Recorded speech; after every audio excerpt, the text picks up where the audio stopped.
Shalom, puji syukur kita ucapkan kepada Tuhan karena pada hari ini kita sudah masuk pada hari ke-8 bulan Januari 2022.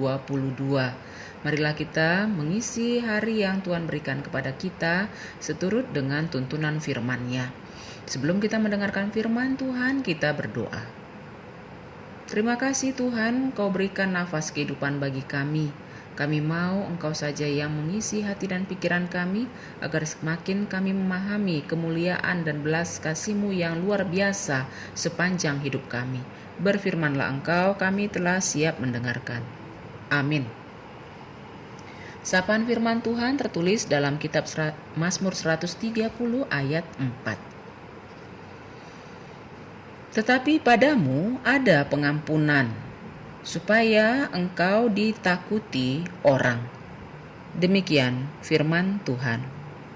Saudara-saudariku yang dikasihi Yesus Kristus, banyak kita temukan di atas muka bumi ini para pejabat yang mempunyai jabatannya menakut-nakuti anggotanya atau bawahannya agar bawahannya tersebut semakin taat dan tunduk kepada perintahnya. Banyak juga kita melihat orang yang mempunyai kemampuan finansial yang cukup kuat menakut-nakuti orang-orang yang mempunyai kelemahan finansial dengan mengancam kesehatan, kehidupan, dan keamanan hidup mereka. Banyak juga kita melihat orang-orang yang mempunyai tenaga yang kuat, fisik yang kuat mengancam orang-orang yang menurutnya mempunyai fisik lebih lemah daripadanya. Sungguh banyak di atas muka bumi ini orang yang mempunyai kelebihan, orang yang menganggap dirinya lebih tinggi dari orang-orang lain, menggunakan kelebihannya tersebut untuk menakut-nakuti manusia lainnya agar dia bisa mengendalikan orang tersebut. Sungguh sesuatu yang sangat tidak berkenan di hadapan Allah.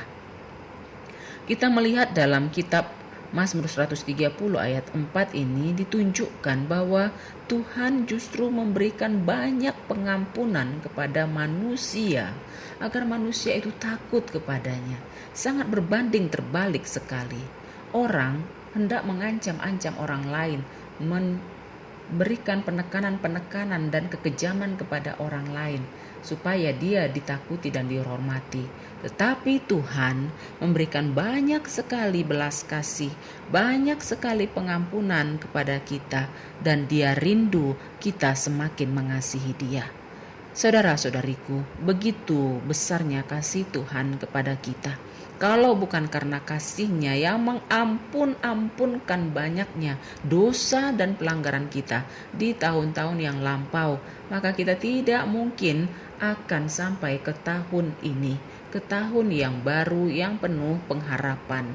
Bukannya Tuhan tidak bisa berperilaku yang sama kepada semua orang sebagaimana diberlakukannya kepada Ananias dan Safira.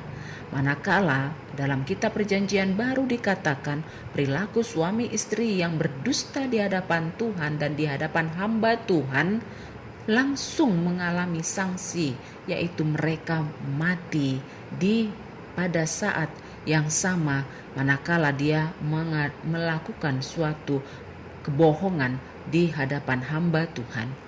Bukan Tuhan tidak mampu melakukan itu kepada semua orang, namun Tuhan hanya memberikan pembelajaran kepada suami istri Ananias dan Safira agar manusia tahu bahwa kalau Tuhan mau, Dia juga bisa melakukan itu terhadap kita.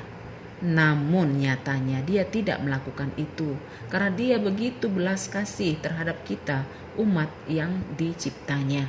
Maka tuntutan yang diberikan kepada kita, hendaklah kita juga memberikan pengampunan kepada orang lain. Hendaklah kita jangan menggunakan wewenang, jabatan, keuangan, dan fisik yang kita yang miliki begitu kuat untuk menekan kehidupan orang lain, untuk mengancam orang lain, untuk mengendalikan dia seturut dengan keinginan-keinginan kita.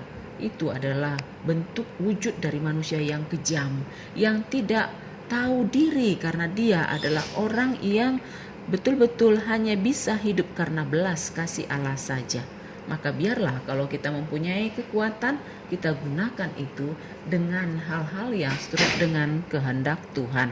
Dan manakala ada orang yang melakukan kesalahan kepada kita, marilah kita juga mau berlapang dada untuk memaafkannya, untuk memberikan pengampunan kepadanya.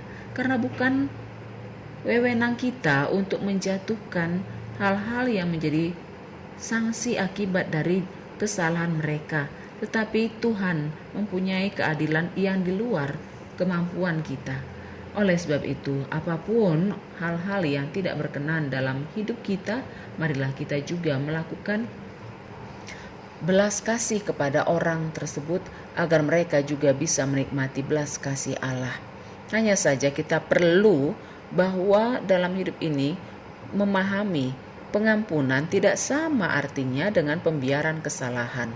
Kita juga harus mengingatkan orang yang salah tersebut. Kita juga harus memberikan pembelajaran, mungkin harus memberikan garansi terhadap kesalahan tersebut. Bisa saja dia harus divonis hukuman, dia juga mungkin akan dipenjara dan lain sebagainya atas tindak kejahatannya yang sudah merugikan orang lain.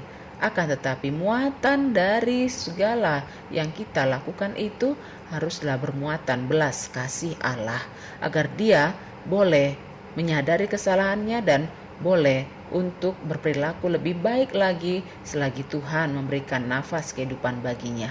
Maka saudara-saudariku yang dikasihi Yesus Kristus, biarlah firman Tuhan ini mampu kita pahami secara benar. Kita diajak untuk mengampuni orang lain. Kita juga harus tahu bahwa dalam pengampunan itu kita juga harus memberikan edukasi atau pembelajaran kepada mereka agar kelak mereka juga adalah orang-orang yang menghargai hidup dan juga memberikan sukacita kepada orang-orang di sekitarnya. Biarlah kita mengisi hari-hari ini dengan penuh belas kasih kepada sesama kita, karena kita juga hidup hanya karena belas kasih Allah saja. Tuhan memampukan kita. Amin. Terima kasih Tuhan, hanya karena belas kasih-Mu saja kami bisa hidup, kami bisa makan, kami bisa bekerja, kami bisa mempunyai jabatan, dan kami masih mempunyai kekuatan. Oleh sebab itu, apabila ada orang-orang lemah di depan kami yang melakukan kesalahan dan pelanggaran-pelanggaran kepada kami, mampukan kami untuk boleh berbelas kasih kepada mereka. Mampukan juga kami untuk mengingatkan kesalahan mereka, supaya mereka tidak hidup di dalam dosa, namun mereka boleh juga menyadari kesalahannya, dan kelak mereka boleh berperilaku lebih benar lagi dalam kehidupannya untuk hari-hari mendatang. Bapa, mampukan kami untuk mengerti firman-Mu, terlebih melakukannya dalam hidup kami. Dalam Yesus Kristus kami berdoa. Amin.